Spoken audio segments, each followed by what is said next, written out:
What's going on, y'all? What's going on? This is your boy DJ Fastnex back with another review for a TV show this time, Secret Invasion. Episode 1 just premiered today. Bruh, the ending of this, it hits me in my heart. It hits me in my heart. But we're gonna get to that soon. Just the simple fact of if anybody doesn't know what Secret Invasion is, in the comic books is basically a situation where the scrolls are trying to take over the Earth through the government and through its heroes. So they secretly take over like Captain America, different Avengers, different the president, governors and stuff like that to control the planet. And in the comic books, the main point of that is specifically to get leverage over the Kree who they are in the battle with, who are they in war with, basically. So apparently, Earth is in the comic books is a the best strategic place to be to gain the upper hand in the war. I kind of like that story, but this is the MCU and it's on TV, not a movie, so budgets are pretty low compared to what they would need to actually get this particular story off. So I was kind of already expecting it not to be just like that, but didn't know it was gonna be more like this either. So the first episode starts off basically with Everett Ross talking to this guy. I don't think I've seen him before. I'm pretty sure I probably have. Maybe. Nah, cause he died too soon, so I don't think so. Oh yeah, he got killed. But him and Everett Ross are having a conversation, and literally the guy's telling them about how the scrolls are getting ready to do something crazy.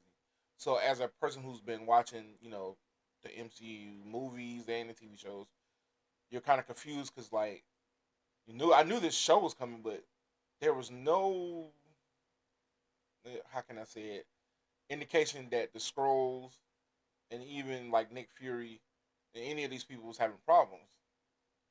I can't remember the last time we saw anything similar to the scrolls and Nick Fury was when Nick Fury was on the space station at the end of that Spider-Man movie and the end of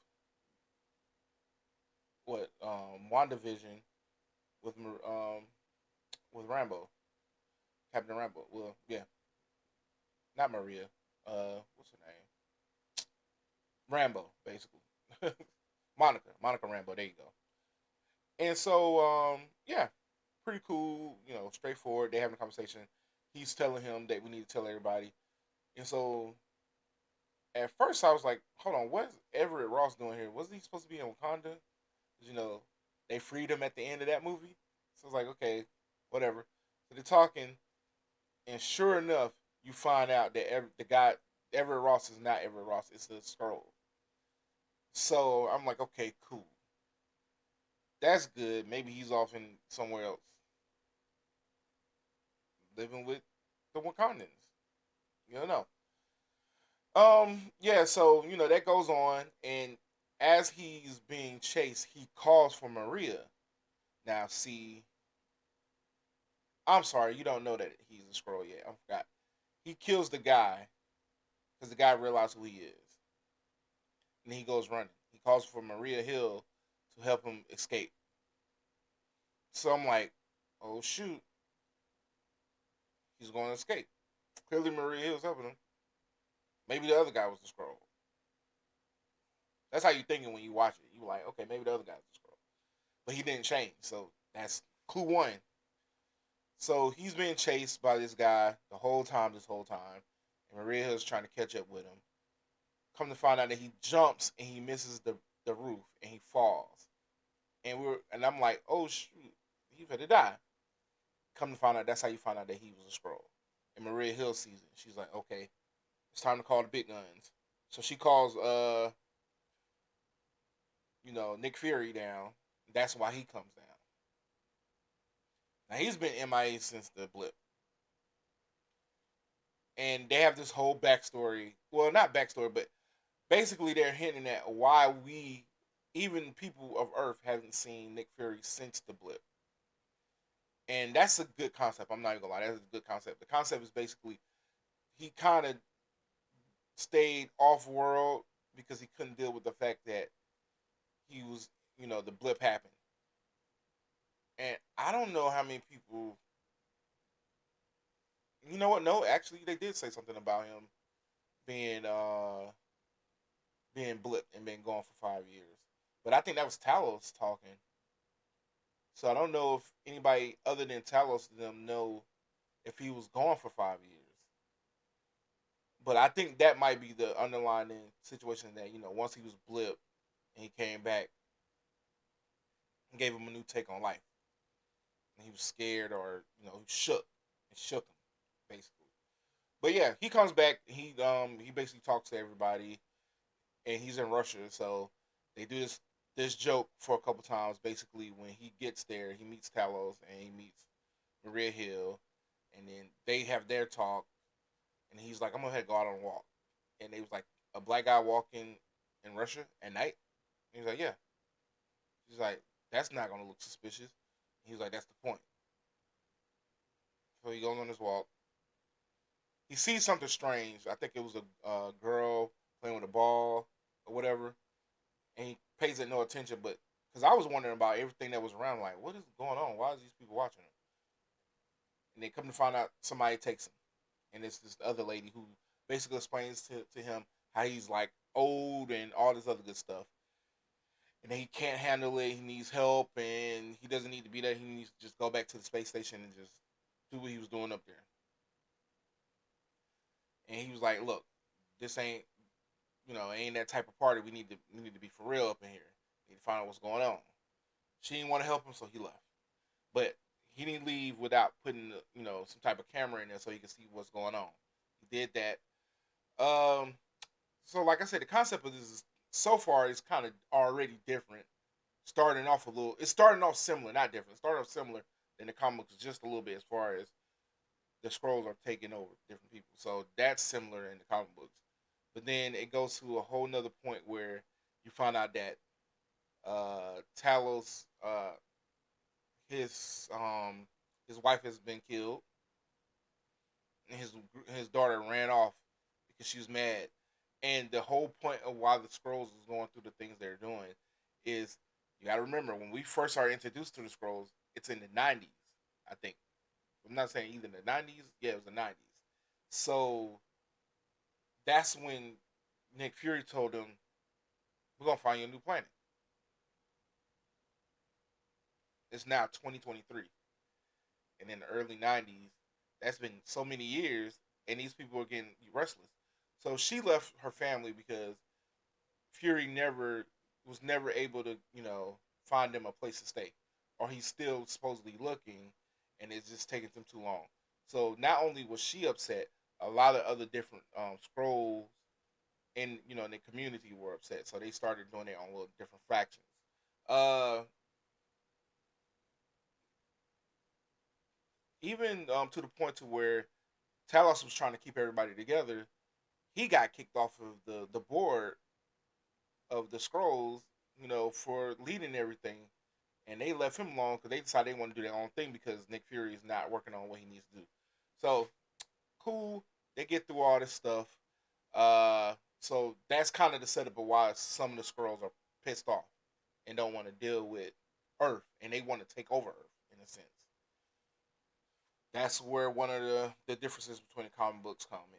Like now they just want to take over Earth because they need somewhere to stay, and this is a good place to stay. Cool, I get it. But why do you got to kill everybody on Earth though? That's stupid. Whatever. Um, I just like from up to this point, I'm interested. Like I didn't think it was not much action. Don't get me wrong, but it actually piqued my interest in general. So I wasn't bored with it. I know some people may be bored with it, but just push through it. Just push through it. Payoff is pretty good. I'm assuming towards the end of the show. The end of this episode is going to definitely want you to come. Going to make you want to come back for the next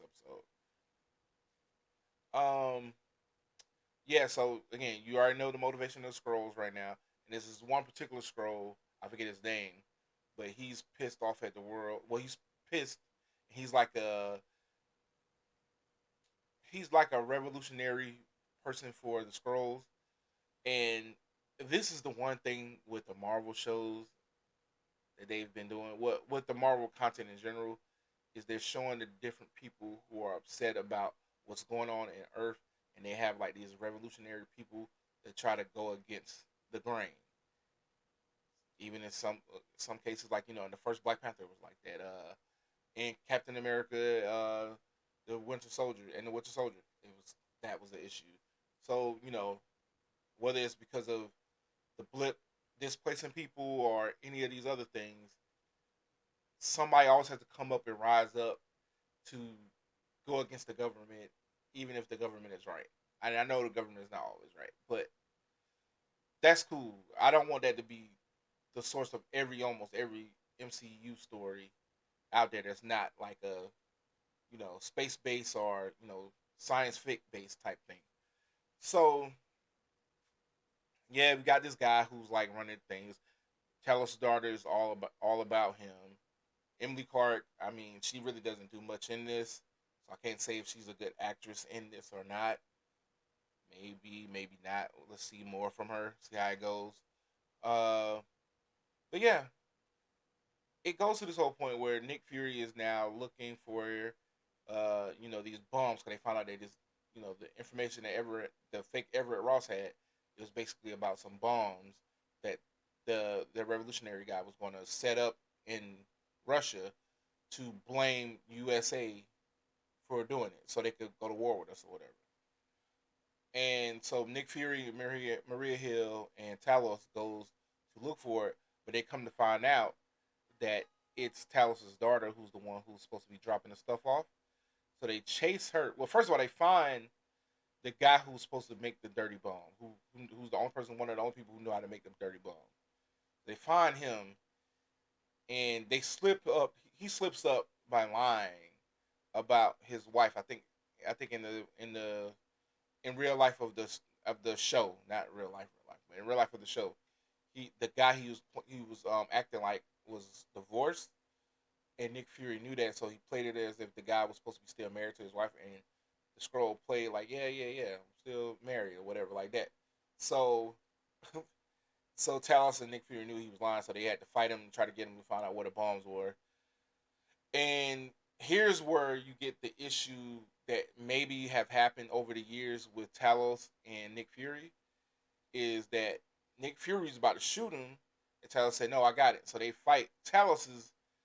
Uh, they fight or whatever, and Talos gets the upper hand for a minute, but then the other guy gets the upper hand, and he's about to mess Talos up, and then Nick Fury shoots him and kills him, and then he looks at Nick Fury and said, "Bruh, I said I had it," because he didn't want Nick Fury to kill him, because even though they're thinking this way, those are his people, so he didn't want Nick Fury to just kill his people. And if it being obvious that everybody is old, because think about it, last time we saw we really saw Talos in action outside of the Spider-Man movie. It was in the '90s, so he was able to move around. But now he's getting older. You can tell he's getting older. And he's slowing down. I think he's like they say he was 100 and something years old. And then Nick Fury's been up on that space station too long, and they made sure when he came off that ship, you knew that he was lacking a little bit.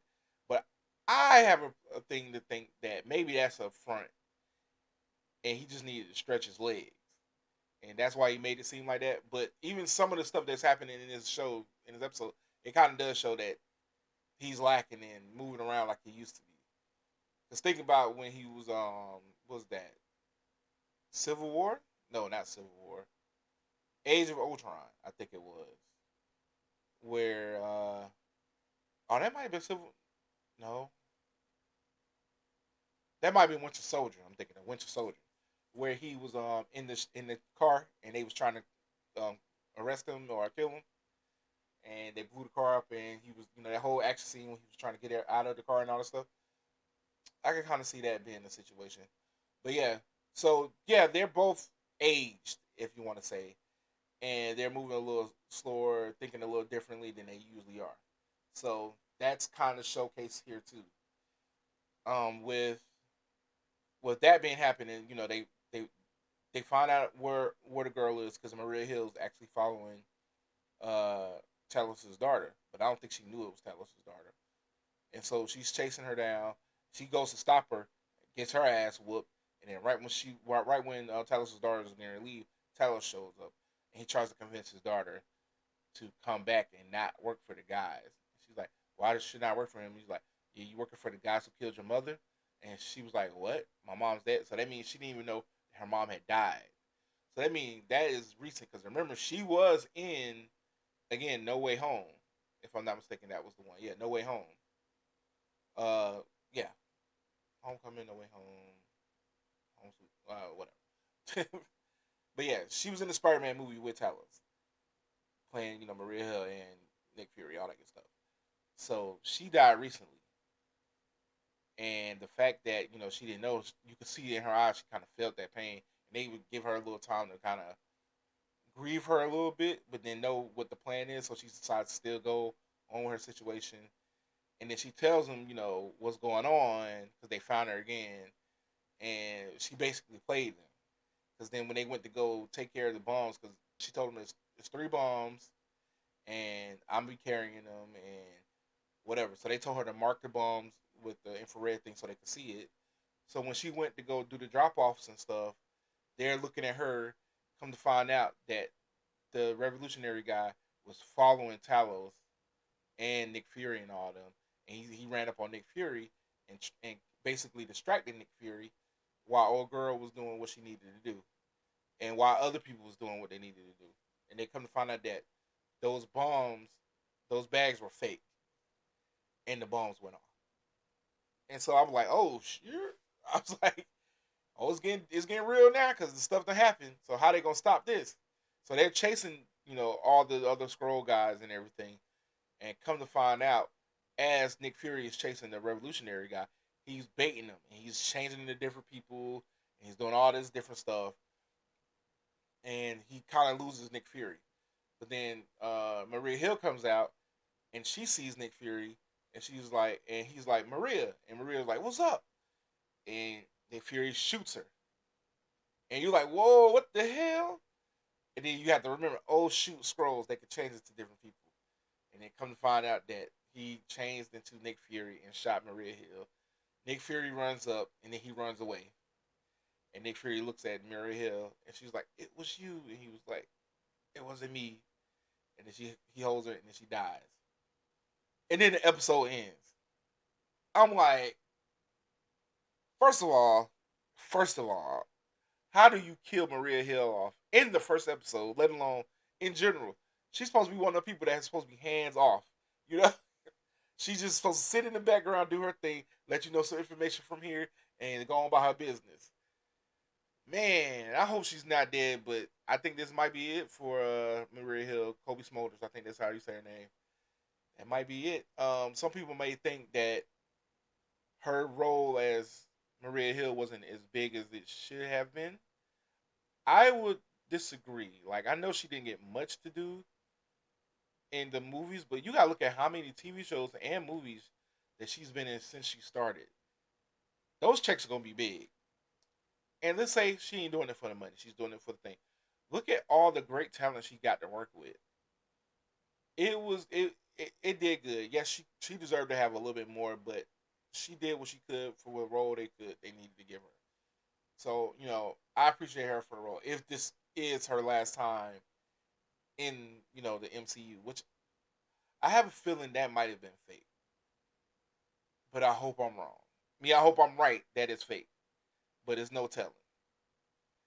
Well, I mean, next week we get to say episode 2. I know some people have already watched episode 1 and 2, and so I'm just gonna wait because I'm not one of those special type of people to get the shows and episodes early. So I'm gonna have to be like everybody else and wait till next week. And I hope you guys come back next week for my review of episode 2 of The Secret Invasion. And thank you for listening and just indulging me in this review of the first episode. And if you'd like to hear any more things, see any more things that's going on that I got going on, just follow my different social medias to this side right here.